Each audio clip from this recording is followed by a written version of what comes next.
Back in May, Valve released the in-game workshop for Half-Life Alyx, allowing for users to play any new maps and mods created by the community in-game without having to leave their headset. And although I and many in the community are incredibly appreciative of the work that Valve is doing post-launch for Half-Life Alyx, the implementation of this workshop is half-baked at best and causes a lot of problems and limitations that haven't existed on previous iterations of a system like this, such as those seen in Steam VR Home, Portal 2, or Left 4 Dead 2. So we're going to be going over all of the flaws and major issues that the community has voiced to me in relation to the in-game experience of the Half-Life Alyx workshop, the Steam experience of browsing said workshop, and the Source 2 tools, and the issues that they raise for the creators.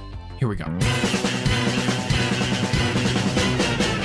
Now, for those just using the workshop in-game, everything, regardless of the type of mod downloaded, is considered an add-on in-engine, meaning that the user has to activate everything, even individual maps, alongside actual add-ons, like model replacements or new weapons. Now, when searching for add-ons in-game, there lacks a system built in, and instead it just falls back on the big picture mode browser. This is unlike Steam VR Home, which has it built in right into the menu. Everything that Valve allows users to experience is controlled through one single tab in the main menu, and not an instanced hub where all modded content can be experienced, like Portal 2. I can imagine a separate menu that kind of transports you to Russell's lab, and all of the modded content can be found in its own individual hub. This would improve or completely replace the issue of each map requiring to have its own main game save file. In order to play a single map, the player must start an entirely new game, and as far as the engine is concerned, the player is new to this game. The player must reset all options related to difficulty, audio, control, and even spectation each time. Half-Life Alyx, because you started a new game, will also re-tutorialize every single mechanic every time you start a new map. If there was an instanced hub to allow you to just experience modded content, this would be replaced outright. The list of playable maps can also get overly long and is prone to bugs, and gives a surprisingly limited amount of information for each of the maps being selected, including a lack of formatting in the descriptions and images with incorrect sizing and a lack of cropping. The list displays the internal map file names instead of any SteamVR related names, and there is a lack of control over what the map's name will be displayed as. And there are no links to appropriate information, such as creator profile, collection contents, or any sorting options whatsoever. The playable add-ons map list will also display the maps one has downloaded but not activated in the Manage Add-on screen, thus making the list even longer than it needs to be. Seamless campaign add-ons, being mods that load multiple maps, seamlessly transitioning one to another like Half-Life Alyx, are incredibly obtuse, and the documentation for such an add-on is either limited or non-existent.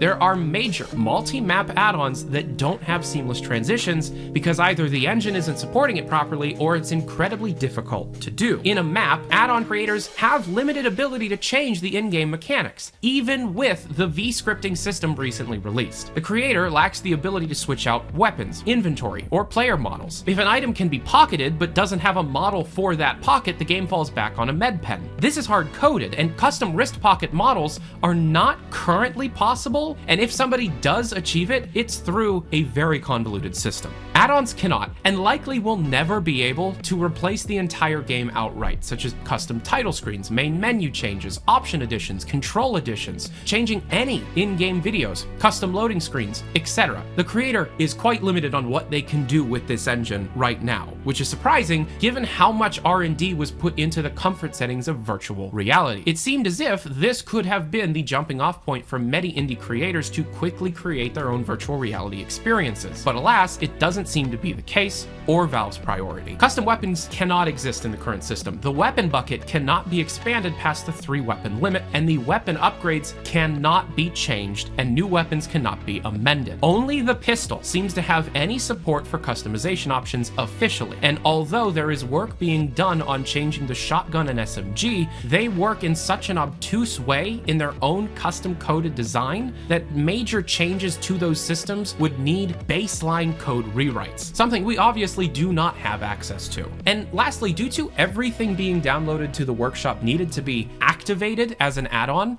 The game, surprisingly, will not report when add-ons are conflicting with each other and will cause crashes, model errors, missing textures, missing assets, etc. It's kind of a half-baked system. And that's not even talking about what it's like on the Steam side of things. Everything uploaded to the Half-Life Alyx workshop is sorted with a single tag called Alyx add-on. There are no other sorting tags for the entire workshop. Maps, model changes, gameplay changes, and other types of mods should be sorted by type like every other workshop on Steam. Not only to be able to improve the visibility of wanted items, but also to be able to separate the in-game assets between actual modded replacements and campaign maps that shouldn't have to be activated to be played. Everything uploaded to the Half-Life Alyx workshop is also limited to a 2 GB upload limit. This already significantly limits the types of add-ons uploaded to the workshop, such as the recently released Vault Maps contest, which had to be split into 4 different parts and uploaded as a collection. Collections being a type of item that are not shown with the rest of the workshop items and instead are in their own tab, thus immensely decreasing the visibility of that item, and likely causing some errors and confusion for people that are only seeing part 1 on the front page instead of the entire contest. Now, unlike SteamVR Home, Half-Life Alyx currently lacks the ability to upload asset dependency, such as asset packs. This is surprising because Valve themselves, when uploading the HLA-themed environments for SteamVR Home, actually had HLA asset packs. But Half-Life Alyx, the game itself, lacks this basic functionality. Now, this is a small one, but the user should be able to subscribe to workshop items without needing to click within the item listing. You should be able to just click a checkmark and install the thing in the browsing window. The user, by the way, should also be able to sort on the workshop by last updated and not just by last uploaded. Being able to check the newest uploaded mods will likely be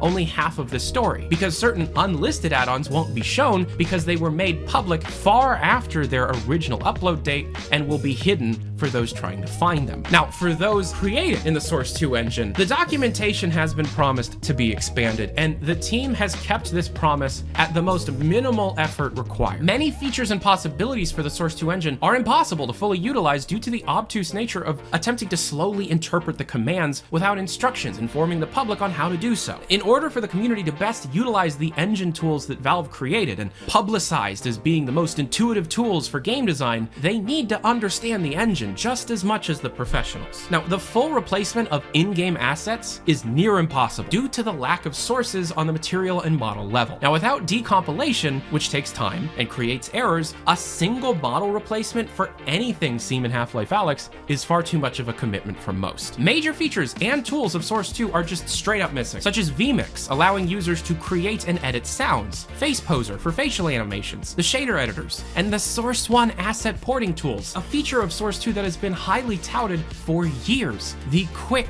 and easy porting of Source 1 assets right over to Source 2 is something Valve has right now and has had for years. When in Hammer or any of the tools, there is a lack of editable keybinds for anything. Many of the available assets are also not easily obtainable. So, for example, soundscapes. There's a huge list of pre-created soundscapes, but there is no pre-compiled list. Instead, the user needs to search for each one individually every time they want to find one. Now, on the side of Source Filmmaker 2, we're lacking major functionality, such as any citizens or bipeds unable to be spawned with clothes, and the clothes needing to be individually rigged to that biped. If you load up any third-party add-on from any other creator, you need to host it as a separate custom HLA build. You need to be able to decompile those add-ons in order to be able to load them into Source Filmmaker 2, something that isn't actually completely possible right now. So unless you contact another creator and ask for their raw VMap files, it's almost impossible to host or use other people's maps in Source Filmmaker 2.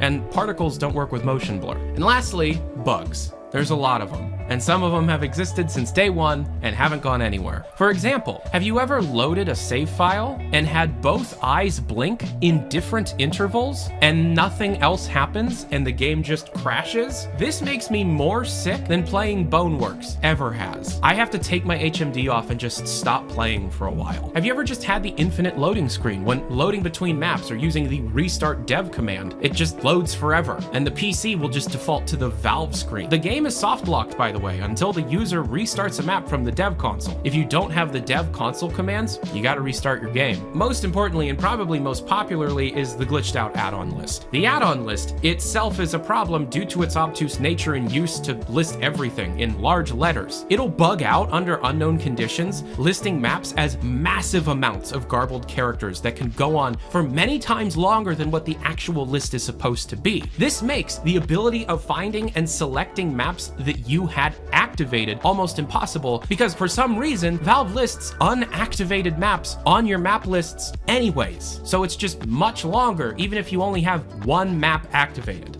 It's a mess. And I want to see the Half-Life Alyx workshop succeed. I want to see these tools and the in-game experience of this workshop be supported for a long time. Because under the right circumstances, under the right control from Valve, this could end up being a modding renaissance that we have never seen before. Because VR is a completely new medium and people can come up with just incredible ideas. Valve has spent millions and millions of dollars on research and development for not only the engine, but the comfort settings and how things should work in virtual reality. Valve should let the community creators have access to that, because they could profit more than any of us from it, and that's kind of how they got their start anyways. So their current behavior doesn't make an enormous amount of sense, and sure, we can blame some of the slow response to these problems on the stay-at-home orders, but we've also had no communication, something that Valve is warming up to significantly on platforms like Twitter, Instagram, and Discord. Anyways, if you want to see the full list as written by myself and a lot of members of the HLA community, it's going to be linked down in the description below. If you want to be able to talk about these issues and also talk about mods as they come out, my Discord and the Half-Life Alyx modding Discord invite links are down in the description below. And I also tweet about my favorite mods that I play, and I play them every day on my Twitter, also linked down in the description below. It's at Valve News Network, no K, and thank you very much for watching. I'm Tyler McVicker, this is Valve News Network. Have a good day.